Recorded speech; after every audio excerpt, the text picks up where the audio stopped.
Good evening बच्चों। जैसा कि आप लोगों को मालूम है कि हम लोग class 10th political science chapter 2 federalism को पढ़ रहे हैं। अभी तक 2 पार्ट्स में बच्चों मैंने वीडियो बनाया है इस चैप्टर के कॉन्सेप्ट को, फेडरलिज्म के मीनिंग को हम लोगों ने काफ़ी डिस्कस किया है पिछले वीडियोस में। बच्चों आज के वीडियो में हम लोग की फीचर्स ऑफ फेडरलिज्म के जो खास विशेषताएं होती हैं जो फेडरलिज्म को जस्टिफाई करती हैं उनके बारे में पढ़ेंगे कि फेडरलिज्म में वो कैसे ज़रूरी तत्व होते हैं जो होने ही चाहिए, जो फेडरलिज्म को उसकी पूर्णता प्रदान करते हैं, उसको पूरा करते हैं। उन बातों को हम लोग पढ़ेंगे, लाइन बाय लाइन पढ़ेंगे बच्चों, सब समझ में आ जाएगा। ठीक है, तो बच्चों let us look at some of the key features of feudalism.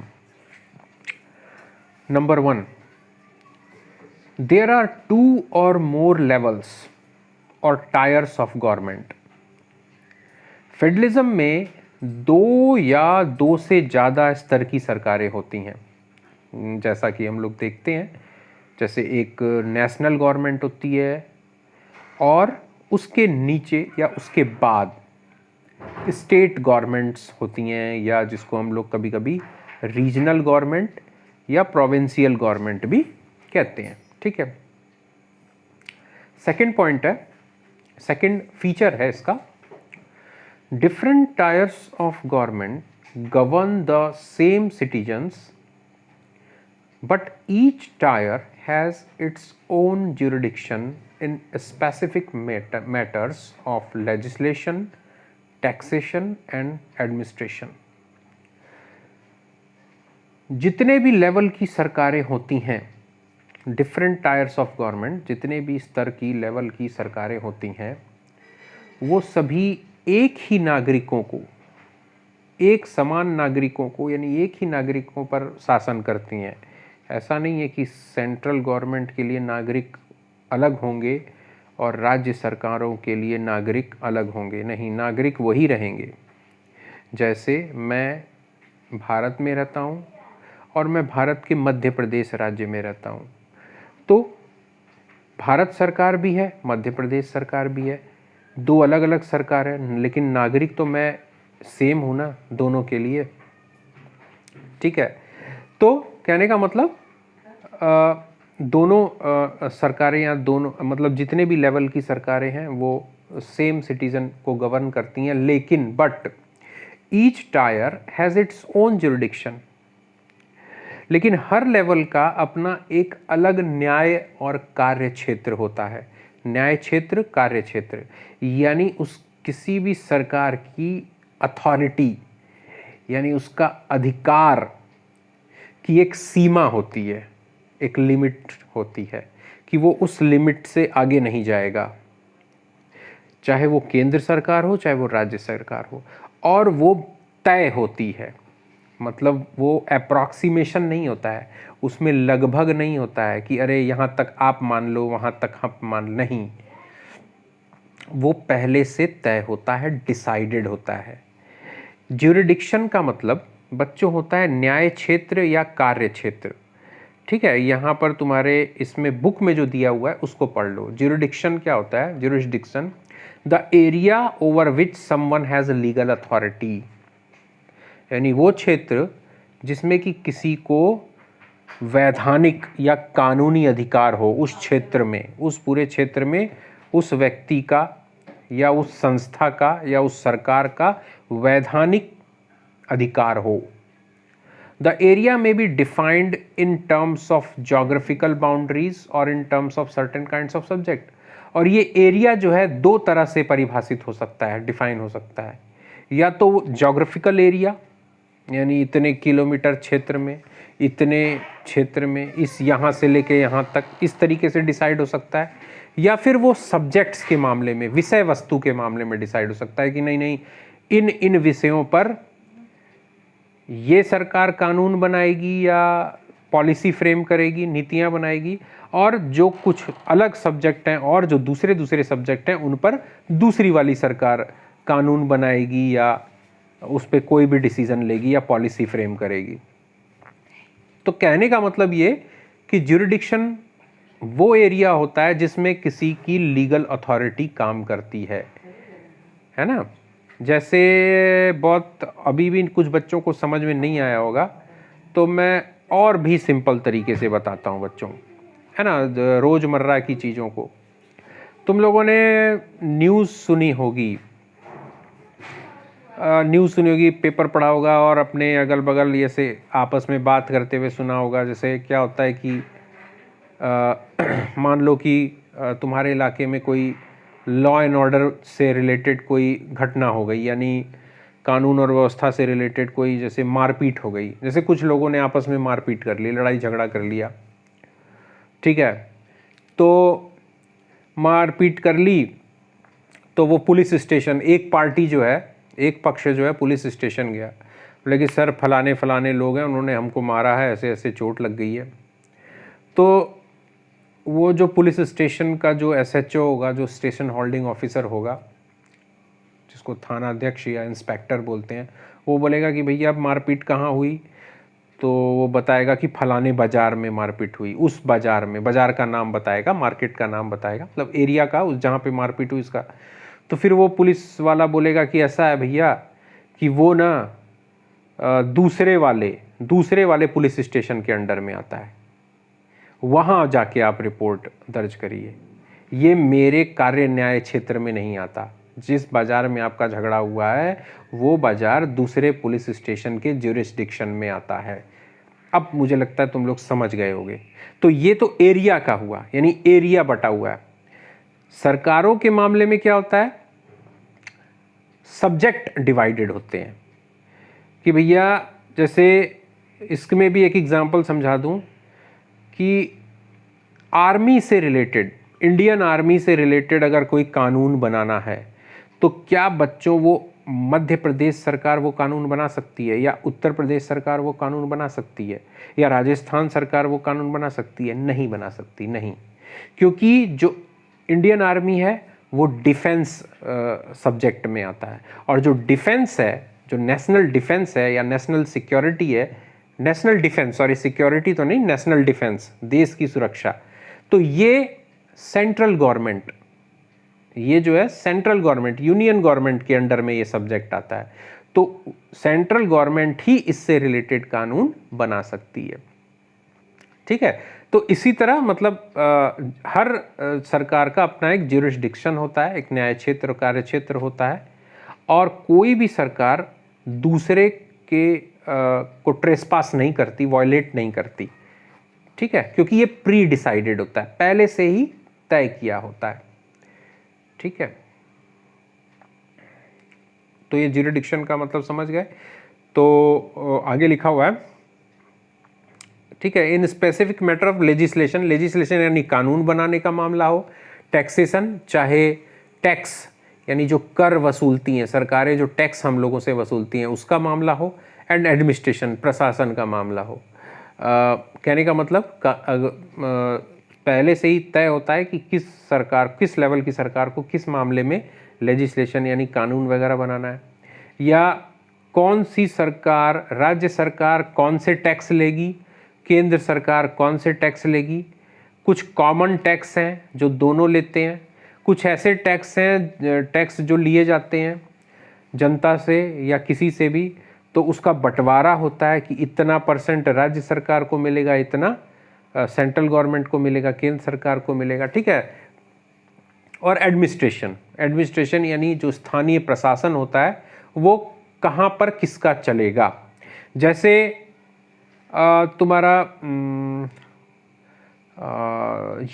Union territory है, यूनियन टेरिटरी जो इलाका है, सपोज यूनियन टेरिटरी तुम्हारा जो है Jammu and Kashmir union territory है, लद्दाख यूनियन टेरिटरी है, तो वहाँ पे स्टेट गवर्नमेंट का नहीं चलेगा, वहाँ किसका चलेगा? सेंट्रल गवर्नमेंट का एडमिनिस्ट्रेशन, सेंट्रल गवर्नमेंट का प्रशासन चलेगा वहाँ पे। लेकिन एमपी में, राजस्थान में, यूपी में स्टेट गवर्नमेंट का एडमिनिस्ट्रेशन चलेगा। ठीक है, तो इस तरह से ये ज्यूरिडिक्शन का मतलब हो गया। अब आते हैं थर्ड पॉइंट में बच्चों, the jurisdiction of the respective levels और tiers of government are specified in the constitution. मैंने पहले ही पिछले वाले पॉइंट में ही बताया था कि जो न्याय क्षेत्र, कार्य क्षेत्र होता है अलग अलग लेवल की सरकारों का, वो पूरी तरह से कॉन्स्टिट्यूशन में स्पेसिफाइड होता है, संविधान में वर्णित होता है, लिखित होता है, पहले से ही प्री डिसाइडेड रहता है कि किस सरकार को किस मामले, कौन से मामले दिए जाते हैं, किस लेवल की सरकार को कौन से मामले दिए जाते हैं। ये कॉन्स्टिट्यूशन में पहले से ही लिखित होता है। ये फेडरेशन का या फेडरलिज्म का की फीचर है बच्चों। So the existence and authority of each tyre of government is constitutionally guaranteed.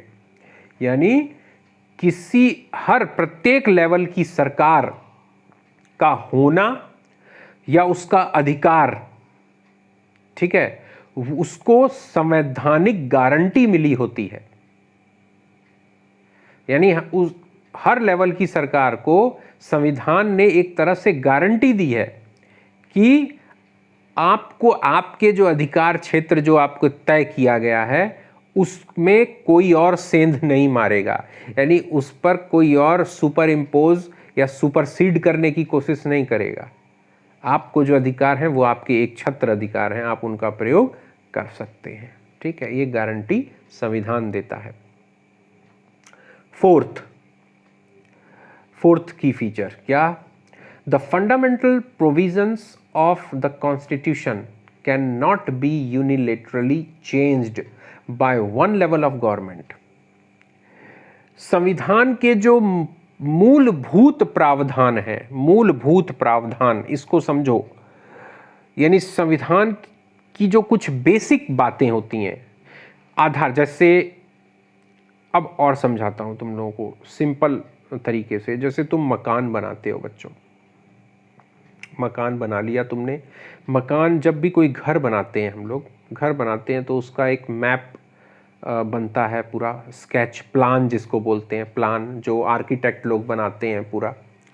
उसके बाद फिर जो आर्किटेक्ट है वो पहले से ही मैप में डिसाइड कर देता है कि कहाँ पे कितने पिलर्स होंगे। ठीक है, जो बेस है, जो फाउंडेशन है, जिसको बुनियाद बोलते हैं, नींव बोलते हैं, वो कैसी होगी, है ना, कितने गहराई तक पिलर्स अंदर धंसाए जाएंगे मकान बनाने के लिए, सब डिसाइड हो जाता है। फिर पिलर वगैरह उसने बना दिए, पिलर वगैरह सब बेस वेस बुनियाद बना दिया, घर वर बन गया, पूरा दीवार छत वगैरह सब ढला गई, है ना, आरसीसी वगैरह हो गया, सब कुछ हो गया। 15-20 साल बाद जो घर का मालिक है उसने कहा कि यार थोड़ा सा रिनोवेट करते हैं इसको, थोड़ा सा ना, थोड़ा चेंज करते हैं, थोड़ा इधर कमरे वमरे थोड़ा और वो इधर उधर कर देते हैं, थोड़ा दीवार विवाल तोड़ करके कमरे बड़े कर देते हैं, या कुछ और उसका मतलब उसमें थोड़ा सा क्या बोलते हैं, उसको थोड़ा रिफॉर्म कर देते हैं, थोड़ा सुधार देते हैं। तो बच्चों, जब वो मकान मालिक ऐसा करने जाएगा, क्या करेगा? वो जो बेस है उस मकान की, जो बुनियाद है, जो है ना, क्या उसको वो हिलाएगा, उसको तोड़ेगा, या ऊपर से सिर्फ दीवालों को तोड़ करके उसको सही करेगा? भाई मकान तो पुराना नहीं ना है, मकान तो नया 10-15 साल हुआ है, 10-15 साल ज़्यादा एक मकान के लिए ज़्यादा समय नहीं होता। तो वो पूरा बेस बुनियाद थोड़ी ना उखाड़ेगा, उसके फाउंडेशन को, उसका जो फाउंडेशन है, जो नीचे मकान धंसा हुआ है, पिलर में जमा हुआ है, उसको तो वो तोड़ेगा नहीं। वो तो ऊपर से दीवालों को बस तोड़ करके फिर री एडजस्ट कर सकता है, रिनोवेट करेगा, है ना। क्योंकि अगर उसने बेस को हिलाने की कोशिश की तो पूरा मकान गिर जाएगा, उसको तो फिर से पूरा मकान बनवाना पड़ेगा। तो उसी तरह से बच्चों, हमारे संविधान में, हमारे कॉन्स्टिट्यूशन में कुछ बेसिक फीचर है ना, जिसको वॉयलेट नहीं किया जा सकता, जिसको चेंज नहीं किया जा सकता। जैसे हमारे कुछ फंडामेंटल राइट्स होते हैं, मूल अधिकार होते हैं, equality, right to equality, right to freedom, स्वतंत्रता का अधिकार, समानता का अधिकार, right to freedom of religion, है ना, धार्मिक स्वतंत्रता, ये कुछ चीज़ें हमारी मतलब फाउंडेशनल प्रोविज़न है, ठीक है, फंडामेंटल प्रोविज़न है, मूलभूत, बेसिक, ठीक है। ये जिसको कि हम बोलते हैं आत्मा, है ना, अंतर, जैसे आत्मा नहीं मरती, शरीर मर जाता है लेकिन आत्मा नहीं मरती, ऐसा बोलते हैं ना कि एक शरीर मरा उसमें से आत्मा निकल जाती है, शरीर मर जाता है लेकिन आत्मा, उसी तरह से हमारी कॉन्स्टिट्यूशन की कुछ आत्माएं हैं जो आत्मा जैसी है, मतलब वो नहीं समाप्त कर सकते हम। तो जो फंडामेंटल प्रोविज़न है, अगर उसमें कुछ प्रोविज़न में संशोधन करना है, मान लो कि उसमें कुछ, उसको हटा तो नहीं सकते, लेकिन अगर उसमें कुछ रिफॉर्म या कुछ अमेंडमेंट करना है, हमें संशोधन करना है बच्चों, तो कोई एक लेवल की सरकार जो है यूनिलेटरली, यानी अकेले अपने दम पर उसमें किसी भी तरह का अमेंडमेंट नहीं कर सकती ना, है ना। Such changes require the consent of both the levels of government. अगर इस तरह के चेंज करने हैं तो जितनी भी सरकारें होंगी उस देश में, जितने भी लेवल की सरकारें होंगी, सबका कॉन्सेंट लेना पड़ेगा, यानी सबकी सहमति लेनी होगी। सब सहमति देंगे तभी उस कॉन्स्टिट्यूशन के फंडामेंटल प्रोविज़न में हम कुछ भी अमेंड कर सकते हैं, ठीक है। ये हो गया बच्चों। इसके बाद बच्चों मैं फिफ्थ को आपको पॉइंट को समझा देता हूँ जो की फीचर है। और मेरे मोबाइल की बैटरी जो है लो हो चुकी है, और अगर मैं वीडियो बंद नहीं करूँगा तो खुद ही बंद हो जाएगा वीडियो, लेकिन एक पॉइंट और हम लोग पढ़ लेते हैं। Courts have the power to interpret the constitution and the powers of different levels of government, है ना। ये एक बहुत बड़ा की फीचर है फेडरलिज्म का, कि फेडरलिज्म में जो अदालतें होती हैं, जो कोर्ट होता है, कोर्ट को ये पावर होता है कि वो संविधान की व्याख्या करे, इंटरप्रेट यानी व्याख्या, परिभाषित करे उसको, ठीक है। यानी संविधान में सिंपल भाषा में भी लिखा रहता है, कभी कभी संविधान में बहुत कठिन भाषा में भी, है ना, बहुत कॉम्प्लेक्स लैंग्वेज में लिखी रहती है कोई बात, तो अब उसका क्या मतलब निकलेगा, वो जो संविधान में बात लिखी गई है, जो आर्टिकल लिखा गया है या जो कानून बनाया गया है, वो उसका क्या मतलब है, वो किस तरह से लागू होगा, ये कौन बताएगा। तो उसको इंटरप्रेट करने का, उसकी व्याख्या करने का अधिकार बच्चों सिर्फ और सिर्फ सुप्रीम कोर्ट को होता है, यानी कोर्ट को होता है। और उसके पास ये भी अधिकार होता है कि किस सरकार के पास, किस लेवल की सरकार के पास कौन से पावर्स हैं। ये भी जो है, अगर डिस्प्यूट हुआ, अगर कोई विवाद हुआ दो लेवल की सरकारों के बीच में, तो उसको भी सुलझाने की शक्ति या ताकत या पावर वो कोर्ट के पास होता है। The highest court acts as an umpire if disputes arises between different levels of government in the exercise of their respective power. जो हमारी हाईएस्ट कोर्ट है, यानी हमारा जो एपेक्स कोर्ट, जिसको हम लोग सुप्रीम कोर्ट बोलते हैं, ऑनरेबल सुप्रीम कोर्ट, तो सुप्रीम कोर्ट एक अंपायर की तरह डील करती है। यानी जैसे क्रिकेट खेलते हो, क्रिकेट फुटबॉल खेलते हो, तो एक रेफरी होता है, अंपायर होता है, अंपायर के डिसीजन को सब मानता है, भाई LBW आउट है कि नहीं, है ना, तो एम्पायर उंगली उठाएगा तभी। एम्पायर ने अगर कहा कि नहीं आउट है तो नहीं आउट है, अगर उसने कह दिया आउट है तो आउट है। तो उसी तरह सुप्रीम कोर्ट भी एक अंपायर का रोल अदा करता है। कब?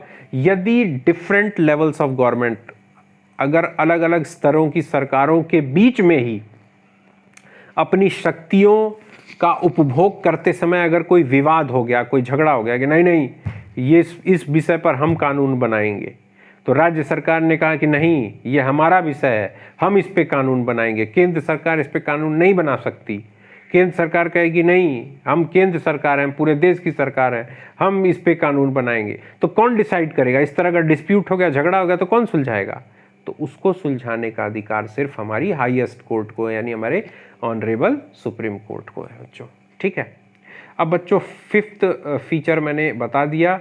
अब बच्चों नेक्स्ट वीडियो में मैं सिक्स्थ फीचर्स को बताऊंगा और आगे आपको पढ़ाऊंगा, ठीक है। सिक्स्थ और सेवेंथ को डिस्क्राइब करूंगा, फिर आगे हम लोग पढ़ेंगे कि कमिंग टुगेदर फेडरेशन क्या होता है, होल्डिंग टुगेदर फेडरेशन क्या होता है। बड़ा मज़ेदार चैप्टर है बच्चों, अगर तुम ध्यान से पढ़ोगे तो बहुत मज़ा आएगा, ठीक है। और मेरा वीडियो देखने के लिए बहुत बहुत धन्यवाद बच्चों। ठीक है, ओके बाय।